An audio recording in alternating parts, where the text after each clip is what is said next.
So hi, welcome to the Good Noise Podcast. I'm Shane.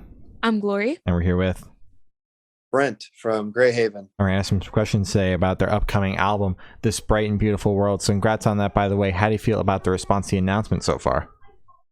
I'm very excited about where it's at right now. It's kind of funny for us because we've had the record for a while and the rollout's been, obviously we got like a 6-month rollout for the record. So, but every time we drop a single, both the singles we've dropped, the reaction's been really cool. And like my favorite songs off the record are not even singles. So I can't wait for it to come out. I'm very excited about it. Honestly, I can't wait for it to come out too so I can talk about it, because I was listening to it today on the way to work. Absolutely blown away. This record is fucking phenomenal. Yes. Yeah. The fucking record is phenomenal. Thank you, man. Thank you absolutely so much. blown away. Such a great album. Yeah. It's amazing. I really appreciate that. Thank you. Hell yeah. So is there any meaning behind the album title or cover art? It's kind of interesting. We were talking about what we were going to call it, and I had the idea to call it This Bright and Beautiful World for a while. Like it just kind of seemed fitting for the next record to, that just made sense to me. I didn't think a whole lot about it. I held on to it for a while. And when it came down to actually talking about it, I mentioned it to the guys and they were all like, really, it all just kind of clicked for everybody at the same time. Like, yeah, that's definitely what it should be it. And the artwork was kind of a similar thing where we talked about vaguely what we wanted to do as a group, which was kind of fun. We haven't really done that before. Where we're like all four involved in deciding what we're doing, but we ran a bunch of ideas by each other and eventually kind of landed on something in that vein. And we ran into a lot of hiccups actually getting the cover shot. So the final cover I'm floored on. I love how it turned out, but it was probably the third iteration of this idea that we had come up with. So by the time it was actually finished, I don't think we thought too much about what it meant as much as just like, here's this idea we really want to get captured, and like we'll know it when we see it. And the final picture, we were just like, that's it. Like that is absolutely has to be the cover. And we didn't really think too much about like what the imagery meant. I mean, there's a lot of different things we've talked about and people have asked and put their own kind of interpretations on it. And like, that's kind of exciting to see, because I think me and Johnny and Eric were so fixated on just getting it done that we didn't have time to like really think about the heady nature of it all. So I haven't sat and reflected on it too much. I almost don't want to ruin it by giving it an explanation. I just kind of like, there's so many different things I see when I look at it. Fair enough. Yeah. All right. I like that a lot. So can you tell us a little about your writing process for this album? It was kind of sporadic, honestly. We moved around a lot, like practice spaces, writing this record. So it was kind of difficult at first to like really get into a groove. We would write a batch of songs in one place and then move to another place and write a batch of songs there. And that went on for a little bit.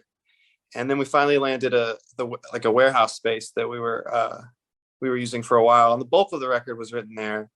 But most of the time when we're writing, it's just kind of us four in a room pitching ideas to each other and trying to like just truck along and getting the structure kind of down, getting the basic skeleton of the song musically finished. And then we'll work on like making things feel a little bit better as they go along. And I'm usually super last minute on lyrics, which was kind of stressful this time. Yeah, go ahead. Oh no, I was just agreeing. Yeah.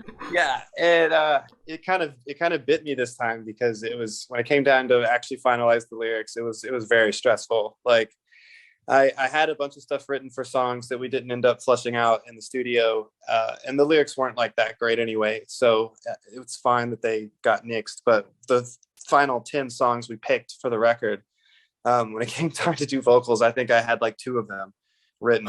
So I had to do a lot of like just kind of not second guessing myself on the lyrics a lot. It was like write a song, go track the song, write a song, go track the song for like 2 weeks at the end. And there's a lot that I really appreciate about that now, because I didn't have time to second guess my lyrics. Really, I just had to write what felt right, and then me and Will would like hash out what was strong and what wasn't, and land on the song. And then it was like, all right, well, move on to the next one. We got 2 songs to track tomorrow. And for 2 weeks it was pretty chaotic. It was very stressful. I was like in a very like state. Everybody else was having fun recording their parts, and I was freaking out.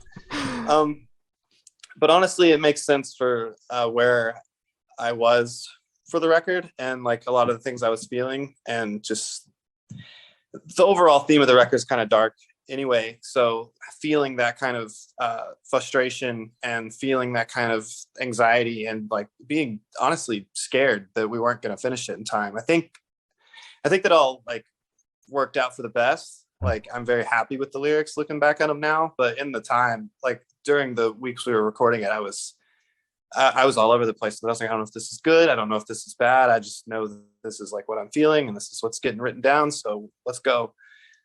So in a lot of ways, it's like the most honest batch of songs we've written, because I didn't sit and think about them, and I didn't try to give them some weird heady like interpretation or meaning. It's literally just like cathartic, just writing words down that represented how I was kind of feeling. Like, if the batch of words made sense and I connected to it, I just moved on to the next batch. Okay. Yeah. Do you think you'd do that again for your next batch of songs, whether it's an album, EP, single? No. No? No way. Do I want to put lesson. myself through that ever again? I liked the realness of it. I liked having to like let go and have a little less control over it. Mm-hmm. So I would probably do my homework and write more, just like flesh out songs more and finish lyrics more on my own time without having the time crunch. But I don't know. I mean, Greyhaven kind of always finds ourselves in a particular type of stress and frustration and like kind of last minuteness. And I think that kind of pressure we put on ourselves helps us in some ways, but in other ways, it's so much to deal with. It's a lot of emotion to like be in that constant state of like, I have to finish this. Mm-hmm. We have to do this now. We have to do this way. And there's good and bad that comes from it. But yeah, the next one, I already like tried to get ahead of that by like, just anytime I feel compelled to write, I'm just trying to write as much as I can. So I have like, I do that almost in my daily life anyway. Like, if I have an idea or a batch of words or something strikes me, I'll write it down. I do that all the time, but this was so concentrated and so like in like finite, like it had to be done. Like, we had to do it. We had 2 weeks to do it, and we had to write and track like 2 songs a day. So it was just get in there and do the work. And I really appreciated it now, but I would definitely like to be a little more relaxed on the next one. Fair enough. For sure. Just a little bit. Like, enjoy it. I like recording, but that was a lot. That was a lot. Yeah. I'm intrigued. Like, how many songs did you guys kind of like whittle down to the 10? Like, how many songs did you kind of write for this project? We try to overwrite, because we know that we're going to get up there and show Will a lot of these ideas, and he's going to go, "That's really cool," and some of them he's going to go, "That's fucking stupid." Like, that fucking sucks. Like there's all the spectrum is absolutely there, and sometimes when it comes to records, we like a record to kind of flow and feel like a piece and feel cohesive. And sometimes we'll write way too many songs that kind of follow a similar structure. And there's the one strong one or the 2 strong ones that we don't really need the other 3 or 4 that kind of do the same thing. And if I hadn't written lyrics and vocals already, then, let's move on to the stronger musically, because I'll be able to bring something to it. But in both cases, Empty Black and this one, we overwrote by a pretty good amount. I think we took 15 to Will with Empty Black, and then I think we took like 16, 17 ideas to him this time. Mm-hmm. Yeah. So, I mean, we've ended up with a few B-sides, but I didn't finish vocals on the B-sides, so yeah. All right. So which song on this album took the longest to write, and which one is your personal favorite? Oh, that's interesting. Honestly, that's a really good question. There's the first song that was written was the last song on the record, Ornaments. That was the one I had the lyrics like most complete whenever we got up there. I was pretty much convinced like, this is written, this is how I want it to go. We didn't change very much. And I didn't change a lot of the lyrics. I just kind of doubled down on a few. It needed another verse and stuff like that. But that song was kind of fueling the direction for the record when I fell back on not knowing where I was going to take it. That song I didn't want to touch. So I was like, well, I guess we have to dig into whatever space I was in here. And it kind of informed the rest. But I don't know. It took the longest to write. I think I came back to I think I came back to action quite a bit, because I would write it and hate it and write it and hate it and write it and hate it. And then like when we finally went to track it, we had everything except for the chorus. And I told Will, I was like, I don't know what to do. Like, I don't know, nothing's feeling right. And he was like, well, what do you have? And I kind of showed him the basic outline of what's there. And he was like, that works. Like, do that. So I just leaned into it because I was really second guessing it. It's kind of a weird chorus. So that one took a lot. That one took a lot of coming back to, because I really wasn't sure what to do with it. It's a weird song. It's very strange musically. Sure. And your favorite on the album? My favorite's probably what did we end up calling it? My favorite I think is It's Still Too Loud. Okay. That one is it's somewhere we've never really gone, like, to stay that kind of upbeat for the whole song. I mean, I know we just did that with For an Anchor. That one's kind of like that too, but that one seemed a little more like you kind of figure out what to do with it. It's so spastic that it was just like lose your mind for the whole song. Like, but It's Still Too Loud has so many different movements in it that are all still really heavy and still really upbeat, and I had to figure out how to like break all that up so it didn't sound like a boring after a while. And I really love that song. When we play that song, because we had gotten home from the record, we played the whole record all the way through a lot just to kind of get refined on the songs. Yeah. And that little movement where it's still too loud towards the end of the record that happens is my favorite thing we've ever played in a room together. It's like, it's very, very fun. But that song's probably my favorite. I really hope we pull that one out live in the future. All right. That'd be very cool. So how did the track list for this album come about? Did you guys write the opener, be the opener, closer be the closer? Did you guys shuffle around, see what fits? What was that process like? Oh yeah, we definitely just shuffled, like we went in there and wrote. It just got everything down, and we started to kind of figure out the pacing and like what kind of felt good, because sometimes we would do things that like, oh, maybe this sound is going to lead into this song, we should know those kinds of things. So it kind of showed itself after the like pre-production process. Kind of started figuring it out, but it wasn't super obvious. We went through a few different track listings when we got the mixes back, and kind of debated on two different versions, but ultimately this one just felt like very smooth. And it was kind of interesting to go back because, I didn't write the lyrics in a linear fashion. So honestly, the whole record as a whole, if you took it from first song to last lyrically, moving them around changes the story around a little bit. It kind of changes the feeling around a little bit. And wherever it ended up, I was pretty excited about how the lyrics flowed. Like looking back on them, it makes sense. I'm pretty happy with that. All right, very cool. But it was kind of just up to chance, really, just how it felt, like what felt best to us. Makes sense. Okay. Makes sense. So could you tell us where your headspace is at while you were creating this record? Ooh, that's a big conversation. I was not doing so great. Like I was really stressed out during this record. And I mean, I think everybody was, obviously, with the pandemic and everything, because ultimately that's where a lot of the lyrics were finalized, like written, is during that like post-COVID space. And we'd already been doing that for a few months. So really got to sit with my anxieties and stuff for a while. And just things in my life were going a little bit chaotic at the time. I moved around a few different times. I didn't really have a solid place to stay. Ended up going back to my mom's, finally going on tour, and then tour gets canceled because of COVID, and we were supposed to record the record like months before we did, and that got pushed back. So it really just, I was really unsure of like my life in general. Mm-hmm. And I think a lot of people dealt with having to face their like mental health during COVID. And I really didn't want to do that. Like I was just pushing that off. I was really trying to avoid it. Yeah. I just really wanted everything to just be fine. Like everything's fine. I got it. Don't worry about me. Everything's fine. But it wasn't, I think it's kind of evident in the record. Like that dude's not fine. But I mean,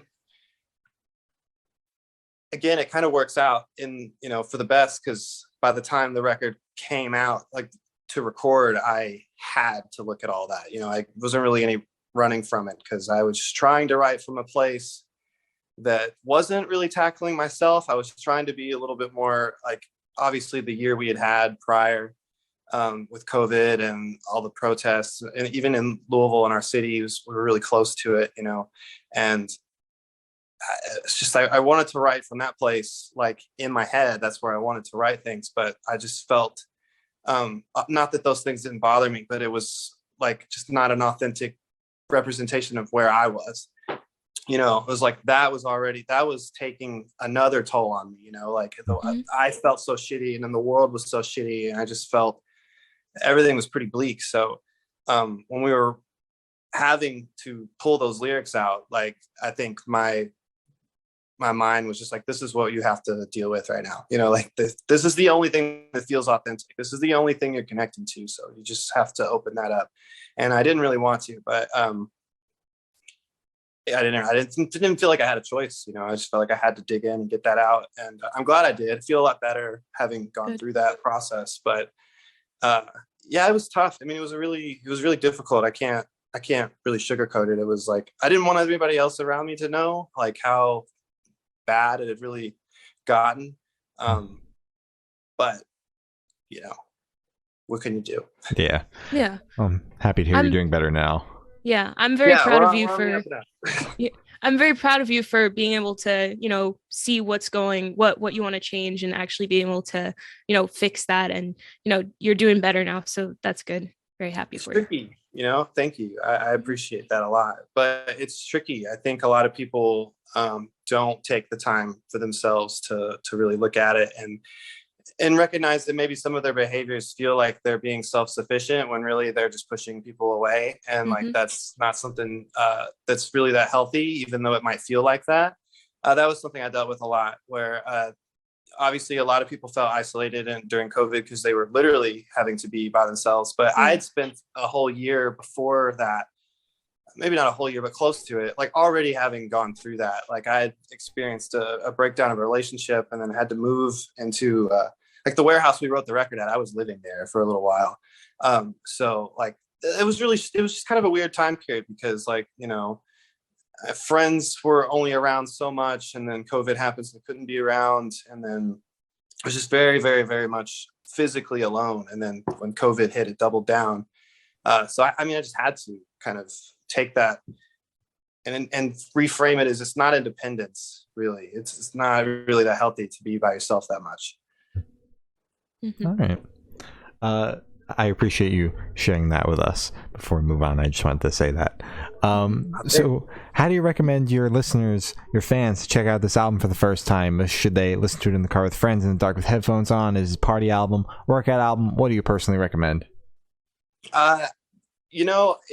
With our other records, I'd say like go out, like get some beer, hang out with your friends. If you don't drink, that's cool. Eat with your friends. Yeah. Party in your own way. Put the record on, have fun. And there's a lot of like anti, like, the government fucking sucks. All those things we all can rally behind, and like the records are a place for that, and it feels a little bit like communal with those records. This one, I don't know. Like, definitely not a party record. Like, there's nothing like party themed about this one, and there's not a lot of like, I kind of like to sneak in at least a little bit of inside jokes for myself in our records, and that's not in this. Like, it's just not in this record. So it'd be really nice if somebody listened to it with full, the first time, just like full attention. It's meant to listen front to back, could probably get that experience with friends. I love listening to records with friends, but I would think this one, it would be like a good by yourself listen for the first time, just to really take it all in.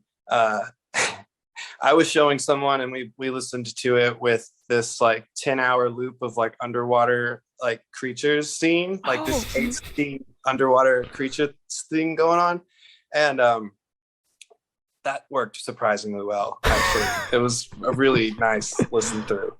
All right. It's a pretty interesting visual with the record. I don't know why it worked, but it worked really, really nice. Interesting. It's really cool. I love that. So this one should be super, super quick. Off the top of your head, I want you to describe this album for new listeners in 3 words, no more, no less. Honest. That's a big one. Urgent is another one I feel like comes to mind. And this is almost a joke, but I mean, not really. It's sad. It's a fucking sad record, kind of. Like I was losing my shit on it. But that's that we kind of leave all of our records off with like, hey, everything kind of sucks, and then the last song's like, but you'll be all right. Like, yeah. So, I mean, this one kind of does that too. But yeah, that's kind of what I would say. I guess it's just a really quick getting your bad feelings out record. Like it's very just in your face, aggressive, really quick, needed to get out right now record. For sure. Perfect. So in that same train of thought, is there a certain feeling or emotion you want this album to invoke in your listeners? Hopefully some comfort, you know? I mean, I feel like there is a lot of comfort in having someone else like express that kind of shit. Like no one likes to feel that way, and no one likes to know that someone else feels that way. But when you come across like a really good piece of music or a like piece of artwork or a movie or something that like perfectly captures that, it just makes you feel a little bit better. Like it just makes you feel like, oh, someone else kind of gets it, and you almost can get excited about the art that's made in that space, you know? Like when I look at people who make really like kind of cryptic art, I don't think that person's sad purely based off their art. I just like can tell that they're expressing something I think I relate to, you know, and it's purely my perspective on that. But like, it makes you feel good. Like, oh, that person might have felt bad at one point in time, and then they made this incredible piece of artwork out of that feeling. Like maybe I can make something really great out of feeling like shit too, you know? Okay. That makes sense. And making art makes me feel better. So it's kind of if you get into the cycle, it's nice. Yeah. For sure. So for this question, I want you to picture you're on tour, you're at a gas station for a rest stop. You're going in. What is your snack of choice? Ooh, definitely some kind of chip. I'm a sucker for a potato chip. I like Grippos a lot. I like Flamin' Hot Cheetos too much, but I have to try to stay away from those because I will just, if I buy one bag, I'll eat one every day on tour. Like it's literally an addiction. Like I can't. And then I usually bring my own water, so I will try to fill my water up because you gotta stay hydrated out there. For sure. It's easy to not. Yeah, there's a lot of beer around, so fill your water bottle up. All right. Yeah, stay hydrated. So if the band was a dish, what dish would the band be and why? What'd you say? If the band was a dish, what dish would the band be and why? Interesting. We're kind of divided on this, but I want to say, for at least me and Johnny's sake, ramen, like hands down, like yes. Okay. Like yeah. I don't know if the other two feel as strong. I don't know if Nick and Ethan feel as strongly about that. Sorry guys, but yes. So wait, you said you're divided on it. Have you guys had this conversation before? We talk about ramen a lot. Yeah. And everyone agrees it's good, but me and Johnny are a little bit more passionate about it than say Nick and Ethan. Okay. As you should be. Ramen is delicious. It's perfect. Top tier. Yeah. 100%. So for the last couple of questions, we're actually going to shift away from music, if that's okay with you. Perfect. Awesome. So we're actually going to go straight to death row. Boom. So if you're on death row, what would your last meal be with a drink? Interesting. Interesting question. My last meal, I'd probably try to get something that like takes a while, you know, like, or I can eat like a lot of. Maybe I'd ask for like the best fried cauliflower I could, in like the best buffalo sauce I could, and make it a little bit too hot. So it's like, oh wow, it takes a minute to eat, and order like so much of it because they don't ever fill you up. And then maybe like a nice old fashioned. If I gotta go on death row, like give me a nice glass of wine or like an old fashioned or something nice. Make it stiff. Give me my food. Leave me alone. Like yeah, fair enough. So if you could live in one fiction world for a week, where would you live? Oh, I like this question a lot. If I chose to live in this world, can I be like a part of their universe? Because I want to say Dragon Ball Z and I want to be a Saiyan really bad. Oh. Yeah, go ahead. Yeah. You're there. Perfect. Yeah, that top tier. I guess it just sounds like the most fun. You're telling me I can fly and go Super Saiyan? Like, let's go. Perfect. That'd be pretty cool. That'd be very cool, actually. Yeah. Yeah. I thought I was when I was a kid. Genuinely was like, I am. It's not a problem. Like, I can do that. Yeah. Would you like tell people? I was like, yeah, I was like, I told my brother, I was like, watch, I can go Super Saiyan. And I'd go, and then he'd be like, turn away. As soon as he turned around, I'd be like, I did it. You didn't see. I don't like. It was quick. That's adorable. Wait, how old were you? I was probably like 6, 7. That's adorable. That's adorable. I love that. Oh my god. So I have the honor of asking the last question. Every single person we've spoken to has actually said that it is the most important question. I like What is your favorite color? I really like these kind of greens, like earth tone greens, browns, any of that kind of stuff. Kind of a boring old man color, but I fucking love it. I just fair enough. It's not an old man color. It's a great color. Any kind of dark wood, that kind of thing. I'm sold. I'm earth tones. Sold on it. Yeah, earth tones are superior, close to superior. Yeah. So as Gloria said, that's all the questions we have today. Is there anything that you would like to plug? Just the record. I know it's going to be a little bit before it actually drops, but I promise, I hope that it's worth the wait. It is. Like we have a few more singles before it comes out, but like they're not even my favorite ones. I'm so floored for the record to come out. I can't wait for you all to hear it. I can't wait to be able to play these songs live. Like I've been waiting far too long for it. Hell yeah. All right. Well, thank you for now. That's been Brent from Greyhaven, and we have been the Good Noise Podcast.